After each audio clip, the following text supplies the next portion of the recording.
If you're still stuck, still waiting, still praying, it's not because God is late. It's because midnight hasn't finished yet.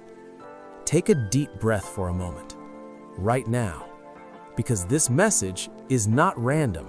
You didn't click this by accident. Some nights feel heavier than others, nights where your thoughts won't slow down, nights where the silence feels loud, nights where you whisper prayers but nothing seems to change. You smile during the day, you show up, you keep going, but when night comes, that's when the chains feel tightest. The chains of fear, the chains of waiting, the chains of disappointment, the chains of God, why is this taking so long? And maybe you've asked yourself, did I do something wrong? Did God forget me? Why does obedience still feel painful? If that's you, stay with me, because tonight I want to tell you a story. Not just a Bible story, but your story. A story about two men who did everything right and still ended up in chains. A story about midnight and what God does when midnight arrives. Paul and Silas were not running from God. They weren't disobedient. They weren't careless. They weren't living in sin. They were doing exactly what God asked them to do. They were helping people, freeing the oppressed, sharing hope, speaking truth. And yet, they were arrested, dragged through the streets, publicly humiliated, beaten without mercy. Their backs were torn open, their bodies weak, their strength almost gone. And then they were thrown into prison. Not a clean prison, not a quiet cell, the deepest, darkest part of the jail.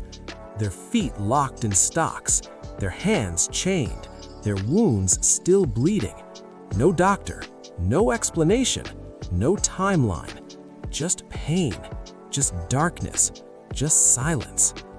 And this is where many people lose faith, because no one tells you this part, that sometimes you can obey God fully and still suffer deeply. Sometimes faith doesn't feel like victory. Sometimes it feels like chains. Hours passed. The prison grew colder. The pain grew sharper. The questions grew louder. God, we followed you. God, we trusted you. God, why are we here? But heaven was silent. No angel, no miracle, no escape. Just midnight approaching. And here's the part that matters most. God did not stop the prison. God did not prevent the chains. God did not cancel the suffering. He allowed them to reach midnight, because midnight is not punishment. Midnight is preparation. And maybe that's where you are right now, waiting, praying, trusting, but nothing around you has changed yet. And you're tired. You don't need another sermon. You don't need another cliche. You just need hope that this pain has a purpose. And then midnight arrived. Not morning, not relief, not rescue. Midnight, the moment when exhaustion is complete, the moment when hope feels fragile, the moment when giving up feels reasonable. Paul and Silas were still chained. Nothing had changed, and yet they did something unexpected. They prayed, and then they worshiped. Not quietly, not politely. They lifted their voices, broken voices, bleeding voices, faith-filled voices. They praised God before the chains broke, not after, before. And this is where many miracles are delayed, because we praise God after the breakthrough. But Paul and Silas praised him before the breakthrough. They didn't praise because they were free. They praised because God was still good. And heaven listened. Suddenly, the ground shook. Not gently, not slowly, violently. The walls trembled. The prison doors flew open. Every single chain. God didn't send an army. He didn't send a key. He sent His presence. And when God shows up, chains don't survive. But listen closely. Paul and Silas didn't run.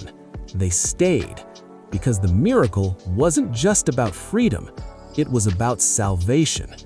The jailer was about to end his life until Paul called out to him, "Do not harm yourself, we are all here." And that night, a prison became a church, a guard became a believer, a household found salvation. What the enemy meant to silence them, God used to save others. Now, let's talk about you. Your midnight may not look like a prison, but it feels the same. Waiting on a breakthrough, waiting on healing, waiting on direction, waiting on God. And you're wondering, how long? Why me? Can I keep trusting? Hear this gently. Sometimes God waits for praise before deliverance, not because He needs it, but because you need it. Praise shifts your focus. Praise breaks fear. Praise invites heaven into dark places. Faith that waits for proof is not faith, but faith that praises in chains moves heaven. And maybe your chains haven't broken yet because your midnight isn't over, but it will be. If you're still here, it means you're still believing, and that matters. The same God who heard Paul and Silas herds you. The same God who shook the prison can shake your situation. Your chains will not last forever. Your midnight will not stay dark. Morning is coming. If this spoke to you, type this in the comments. My chains will break. Not as a wish, but as a declaration of faith. And if you believe God still moves today, this channel is for you. Subscribe to Grace Glow channel and let your faith grow stronger, one story at a time. You are not forgotten. Midnight is not the end.